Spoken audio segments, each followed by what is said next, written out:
때는 조선시대였습니다. 한양의 한 저작거리가 이른 아침부터 발칵 뒤집혔는데요. 길 한복판에 누군가 붙여놓은 벽서 때문이었습니다. 하정승아, 공사를 망령되게 하지 말라. 당시 세도가였던 정승하연을 비판하는 내용이었죠. 그런데요, 사실 사람들이 놀란 건요, 그 내용 때문이 아니었습니다. 바로 벽서에 쓰인 문자 때문이었죠. 그 벽서가 조선시대 최초로 한글로 쓰인 벽서였거든요. 글이란 건 읽을 줄도 모르고 쓸 줄도 모른다고 무시받던 백성이 글로써 권력자를 비판한 첫 번째 고발장이었죠. 여러분도 아시다시피 지구상에서 가장 합리적이고 가장 이상적인 문자로 평가받는 게 바로 우리 한글입니다. 문자를 기념하는 국경일을 정한 건 전 세계에서 우리나라뿐이라고 합니다. 그런데 한글날이 왜 10월 9일인지 아세요? 사실은 이 날짜가 여러 번 바뀌었어요. 세종실록에 나오는 날짜의 기준이 좀 모호했기 때문인데요. 그러다가 10월 9일이 된 건 훈민정음 반포일이 기록된 이 책이 발견되면서였습니다. 바로 훈민정음 해례본입니다. 훈민정음의 원리와 사용법을 설명한 해설서라고 생각을 하시면 돼요. 조금 낯설어 하시는 분들도 계신 것 같은데요. 사실 여러분은 훈민정음 해례본을 아주 익숙하게 많이 봐왔어요. 잘 모르시겠나요? 또 돈에 있는 거 아니야? 광화문 광장에 세종대왕 동상이 있잖아요. 자세히 보면 왼손에 책을 한 권 들고 계세요. 네, 바로 그 책이 바로 훈민정음 해례본입니다.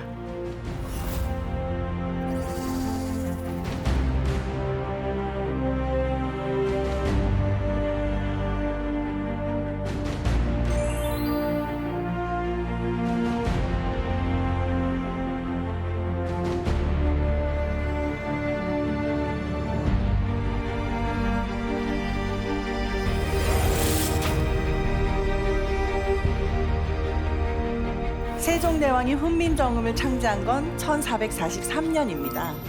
하지만 백성들에게 나눠준 건 그로부터 3년 후인 1446년이죠. 왜 새로운 문자를 만들고도 3년이라는 시간이 더 필요했던 걸까요?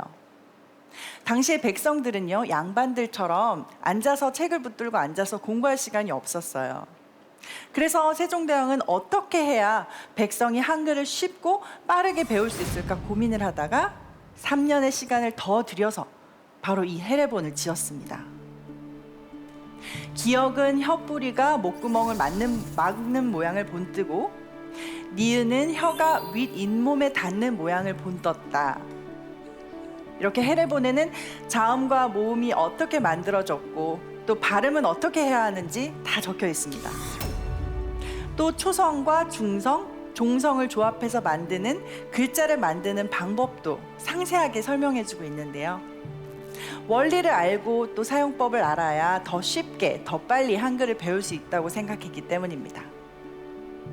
앞서 소개해드린 조선시대 최초의 한글 벽서 사건. 이 사건은요, 세종이 훈민정음을 반포한 지 겨우 3년째 되던 해 벌어졌어요. 그러니까 3년 만에 백성들이 얼마나 한글을 잘 사용하고 있었는지, 해례본이 얼마나 효과적이었는지 알 수 있을 것 같으시죠? 세종대왕은 백성의 일상과 관련된 모든 소리를 기록할 수 있도록 한글로 쓸 수 있길 바랬습니다. 닭이 우는 소리, 개가 짖는 소리, 물이 흐르는 소리, 심지어 바람 소리까지도 말이죠. 실제로 일본어와 중국어는 표현할 수 있는 소리의 개수가 3,400개에 불과하지만 한글은 무려 11,000개가 넘는 소리를 표현할 수 있거든요. 그러니까 헤레보는 한글이 빠르고 자연스럽게 백성의 삶 속에 스며들 수 있길 바랬던 세종의 배려심이 낳은 그런 결과물이었던 것입니다. 하지만요, 한글이 처음부터 환영을 받았던 건 아닙니다. 가장 먼저 양반들이 들고 일어났어요.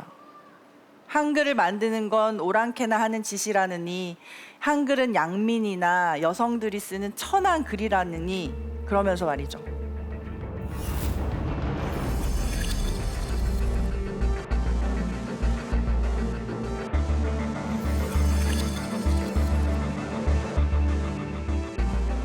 더군다나 연산군은요, 자신을 비판하는 한글 투서가 발견되자 업무는 가르치지도 배우지도 말고 배운 자는 쓰지 못하게 하라며 한글 금지령을 공포합니다. 거기에 한글로 쓰인 책들을 모두 불태우고 한글을 쓰는 자들은 모조리 체포를 했어요. 당시에 수백 권 이상 배포됐던 이 헤레본도 걷어들이라고 명령합니다. 그러다가 결국에 어느 순간 훈민정음 헤레본도 자취를 감추고 사람들의 기억 속에서도 점차 사라지게 되었죠.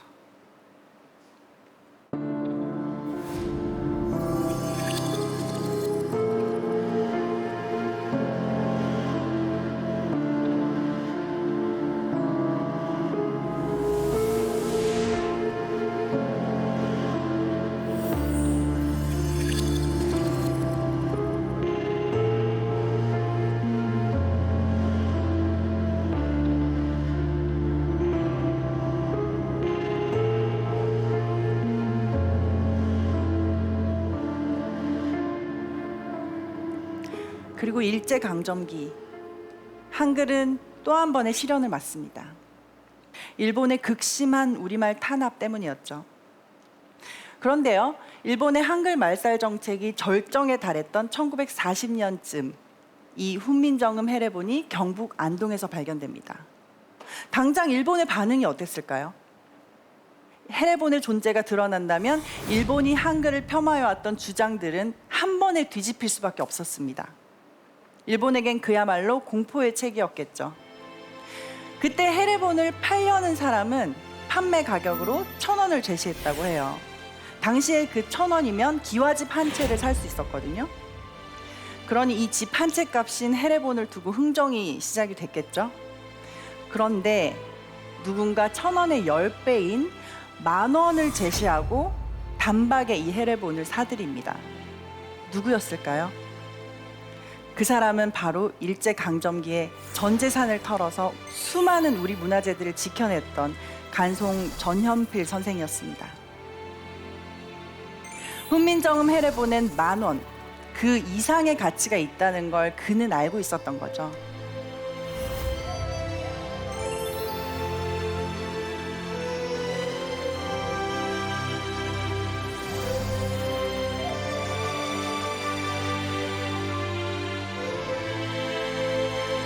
한글을 통해 비로소 모든 국민들이 자신의 생각을 말과 글로 표현할 수 있게 되었습니다. 진정한 의미의 말문이 트였다고는 할까요?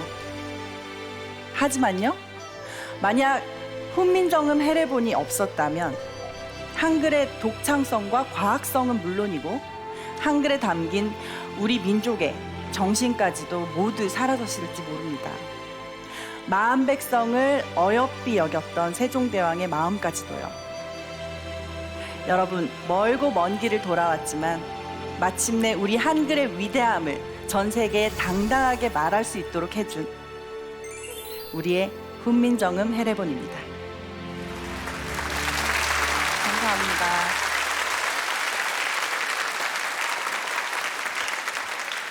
이 헤레본이 이제 한글을 익히고 사용하는 그런 방법이 이제 쫙 나와 있지 않습니까?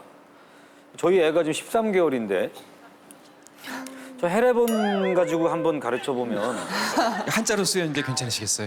에? 한자로 쓰여 한문 있는데. 먼저 공부를 해야 돼. 한문 공부를 해서 아, 해설을 그걸 해서 생각 못 했네요. 사실 다니시면 가장 놀라운 게 그거거든요. 저희끼리 이제 회의를 하거나 하면은 원고가 있고 대본이 있잖아요. 거기에 한글로 적혀 있어요. 한글로. 아니 원고는 우리가 한글로 드린다 치더라도 사실 거기에 적혀 있는 거는 독일어로 그냥 편하게 적혀 있을 것 같은데 지금 여기 예. 한글로 빼곡히 메모를 해놓은 게 있어요. 그러니까요. 진짜 신기해. 잔꾀가 심하다 이런 말도 있고요. 예. 나보다 잘 쓴다. 아, 얼마나 걸렸어요 배우시는데 혹시? 그러니까 글자만 배우는 건 한 2주 정도 뭐라고? 걸렸는데 꽤 오래 걸리는 편이죠. 보통 뭐 이틀 만에 배울 수 있다고 얘기하는데 아, 예. 찔이요? 그러니까 약간 퍼즐 같아요. 제가 처음으로 한글을 봤을 때 둥그러우면서도 되게 네모랗고 약간 거의 그냥 퍼즐 같았어요. 뭐가 붙이는 그런 느낌이라 가지고 약간 테트리스 같은 그런 느낌이었어요. 이제 랩이라는 장르, 힙합이라는 장르를 생각하면은 꼭 영어가 들어가야만이 뭔가 멋있다고 생각을 하잖아요. 근데 한국에도 진짜 한국어만으로, 국어만으로도 이제 랩을 하는 분이 있는데 정말 사실 너무 멋있고 좋은 단어들이 많거든요. 다니엘 씨가 말씀하셨듯이 우리나라 한글이 정말 배우기가 쉬워요. 교과서가 있고 해설집이 있는데 가끔 잘 쓰여지지 않은 해설집을 읽어도 모르겠을 때 많지 않아요? 어우, 많죠. 네, 그런 걸 보면 세종대왕께서는 정말 해설집을 이렇게 쉽게 쓸 수 있다는 것 자체로 정말 위대한 대왕이 아니었나 그런 생각도 들더라고요. 또 한글이 창제의 원리가 헤레본이 발견되기 전까지만 해도 일본의 폄하와 그리고 이런 과학적인 글자가 조선에서 나왔다는 것을 인정하기 싫은 여러 학계에서의 의견 때문에 말도 안 되는 순환을 겪었습니다. 뭐 예를 들어서 이 원리를 모를 때는 세종대왕이 화장실에 앉아 있다가 창호를 보고 그걸 따라 썼다. 들었어요. 네, 이런 얘기도 있었고요. 몽골말을 따라서 베낀 글자다. 이런 얘기도 있어서 과학적인 원리가 굉장히 의미가 이제 희석이 될 뻔했었죠. 그러니까 조선 왕 때도 순환을 당하고 일제 시대에도 순환을 당했잖아요. 근데 그 헤레본이 발견되면서 다시 그 빛을 발할 수 있다는 게 정말 중요한 보물인 것 같아요. 헤레본 자체가. 헤레본을 호가의 10배로 맞아요. 그분 예. 간송 네. 전영필께서 이분이 또 중요한 건 뭐냐면 그거를 하나하나 낱장을 이렇게 해가지고 영인본을 만들었어요. 그래서 영인본을 만들었다는 의미는 뭐냐면 여러 사람들이 연구할 수 있게 만든 거죠. 그래서 영인본을 만들어서 다 볼 수 있게 만들어서 이거를 전 국어학자나 이런 사람들이 정말로 연구할 수 있게 만든 거거든요. 그러니까 굉장한 이 큰 일을 하신 거죠. 이 더 놀라운 건요. 이 헤레본이 발견됐을 당시에 우리나라는 당연히 놀랐겠죠. 근데 동시에 전 세계가 놀랐다는 이야기도 들었어요. 제가 한번 찾아봤는데 94년도에 그 디스커버리라는 과학 잡지에 실린 그런 글인데 우선 영어로 이렇게 서 있어요. The King's 28 letters have been described by scholars as the world's best alphabet and the most scientific system of writing. 영어도예요? 아유, 좀 발음이 좀 구리긴 한데. 네. 한국말 너무 잘하는 것 같아요. 그러니까요. 네. 그 뜻을 한번 제가 해석해 드릴게요. 우선 왕의 그 28개의 글자, 한글은 이 세상에서 가장 훌륭한 알파벳이며 세계에서 가장 과학적인 그 표기법 체계라고 했었는데요. 근데 한글은 이제 과학적이라고 얘기하기는 보다는 제가 볼 때는 철학적이고 체계적이고 논리적인 글인 것 같아요.